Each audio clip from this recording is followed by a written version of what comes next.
अखलाक मामले में अब 6 जनवरी से रोजाना हियरिंग होगी और इस पूरे प्रकरण में तब एक मोड़ आया जब यूपी गवर्नमेंट की तरफ से एक हलफनामा दाखिल किया गया। कोर्ट केस जो दर्ज किया गया था उसमें कोर्ट में कि ये वापस लिया जाए।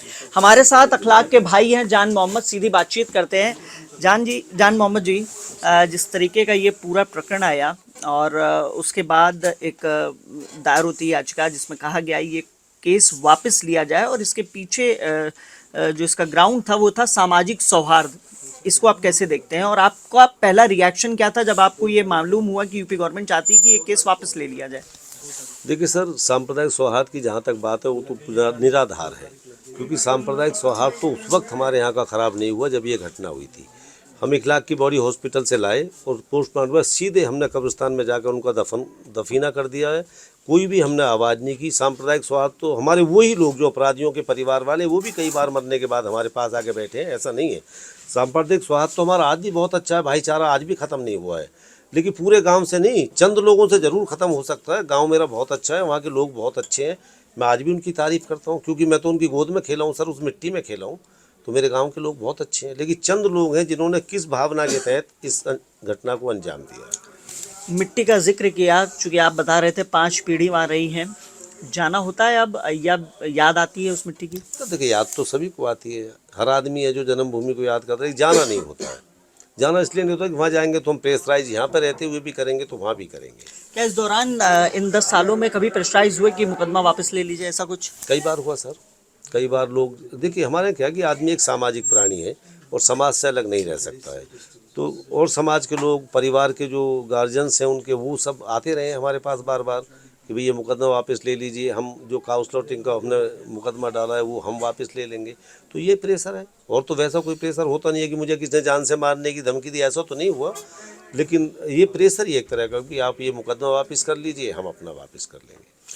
अच्छा, इस दौरान आपके ऊपर भी एक मुकदमा दर्ज कराया गया, मुख्य आरोपी आप बनाए गए, इसके पीछे की वजह आप क्या मानते काउंटर हैं? सर, ये काउंटर केस ही तो है। प्रेशर में लेने के लिए, अभी आप प्रेशर की बात कर रहे हैं, तो प्रेशर में लेके मुकदमा वापसी हो जाएगा, इसीलिए तो ये किया है सर। वरना मैं तो, मुझे जहाँ तक पता है सर कि कोई एफआईआर 24 घंटे के बाद भी अगर आप दर्ज करते हो तो विद प्लान्ड होती है, फिर एफआईआर नहीं है। और ये तो कई साल बाद, 1 साल बाद मेरे खिलाफ इन्होंने एफआईआर की है, और मैं वहाँ रहा हूँ गाँव में इखलाक की मर्डर होने से लेकर उसी रात से लेकर 17 अक्टूबर तक तब किसने क्यों नहीं बोला कि गाय जान मोहम्मद ने काटी है, इखलाक ने नहीं? तब भी तो बोल सकते थे लोग। उसके बाद 2016 तक भी तो लोग बोलते कि जान मोहम्मद ने गाय काटी है, कभी किसने बोला? उस वक्त किस प्रेशर में थे? जब हम गांव ही छोड़ के आगे, मीडिया कर्मी तो वहाँ अभी भी जाते हैं, जाते रहे हैं, तो क्यों नहीं किसी ने बोला कि गाय जान मोहम्मद ने काटी है? घटना के वक्त आप गांव में ही थे? नहीं, मैं दादरी था। तो जब घटना हुई तो आपको कैसे मालूम मुझे हुआ? गाँव के ही मेरे साथी हैं, उन्होंने फ़ोन किया कि इखलाक के साथ मारपीट हुई है। तो सोचा हमने किसी से झगड़ा हो गया होगा, ऐसी बच्चे या किसी के ऊपर हुआ होगा। लेकिन बाद में दूर से आदमी ने, उन्हीं के ने फ़ोन किया जो उस भीड़ में शामिल थे, कि घटना इसी तरह आरोप लगा के इखलाक के साथ ही, और वो लगभग इखलाक तो ख़त्म है।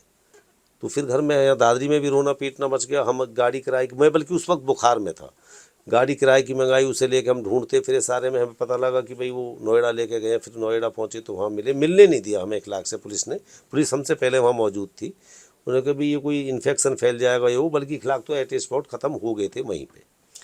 क्या हुआ था कुछ परिवार के लोग से, क्योंकि माँ भी थी वहीं पे और इसके अलावा अखलाक का बेटा भी था, ये तमाम लोग थे, क्या कुछ परिवार से बात हुई थी फिर इस बारे में? हाँ। तो यही जो मैं घटना बता रहा हूँ, यही तो हुई थी इस तरह, परिवार से यही बता रहे हैं परिवार मीट वाले। की जो बात कही गई, मीट मिला है?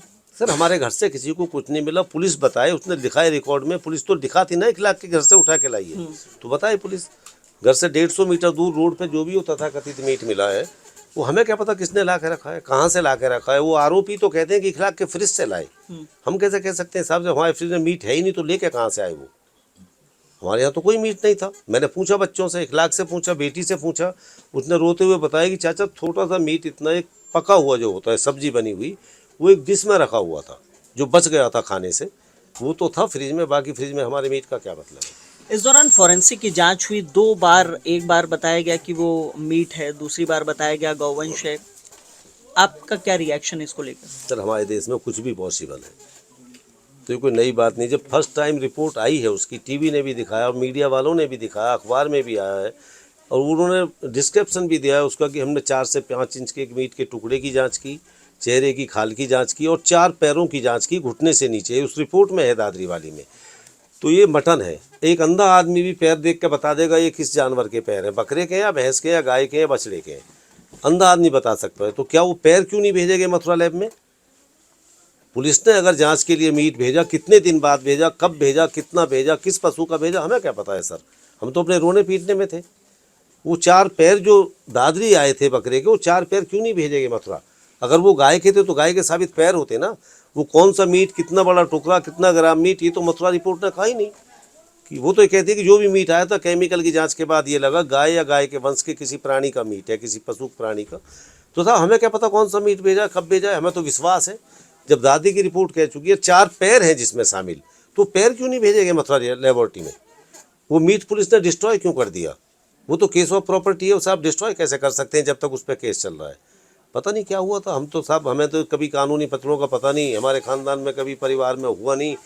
और मैं आपसे कह सकता हूँ कि भाई जब से मैं पैदा हूँ आज तक कोई ये बताए कि कोई हमारे खिलाफ पुलिस चौकी गया हो या हम किसी के खिलाफ गए हों तो मैं अपराध मान लूँगा अपना। बिसाड़ा पिछले 10 वर्षों में कभी कोई गया है? हमारे परिवार से कोई नहीं गया। क्यों जाना क्यों नहीं होता? कोई वजह आप का? भी जानते हैं सर, वजह तो एक ही है और दूसरी वजह क्या हो सकती है? भी हमें डर है, अपना जान का खतरा है, इसलिए नहीं गए हम। घर की क्या स्थिति है वहाँ पे? कोई ये भी देखभाल हमने नहीं करता देखा है? है जाके, कोई नहीं करता है।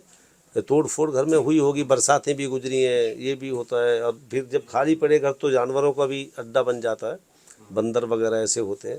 अब पता नहीं किस कंडीशन में। सुरक्षा को लेकर भी सुरक्षा कर्मी मुहैया कराए गए हैं गवर्नमेंट की तरफ से? हाँ, मुझे सुरक्षा कर्मी मुहैया कराया गया मेरे साथ। एक आखिरी सवाल, ये जो जजमेंट आया है जिसमें खारिज कर दिया गया है यूपी गवर्नमेंट की जो अपील थी कि मुकदमा वापसी को लेकर, आपका क्या रिएक्शन उसको लेकर और कितने अब पॉजिटिव हैं आप लोग की सुनवाई होगी और आप लोगों को न्याय मिलेगा? सर मैं तो पहले भी पॉजिटिव था, हमारी पूरी फैमिली पॉजिटिव थी। अगर पॉजिटिव नहीं हो तो हम कोर्ट क्यों जाएं? कोर्ट हम तभी तो गए हैं कि न्याय हमें कोर्ट से ही मिलेगा। ये प्रोसीजर भी हमारे देश का संविधान भी है। तो कोर्ट पे हमें पहले दिन से ही यकीन है, अब भी यकीन है। अब यकीन को और मजबूती मिली है हमें कि भाई हमें न्याय मिल पाएगा। और जज साहब का बहुत बहुत शुक्रिया जिन्होंने न्याय पे रह के न्याय को जिंदा रखा है, मैं ये कह सकता हूँ। शुक्रिया बातचीत के लिए। कैमरामैन विकास के साथ हिमांशु शुक्ला, न्यूज़ 18 नोएडा।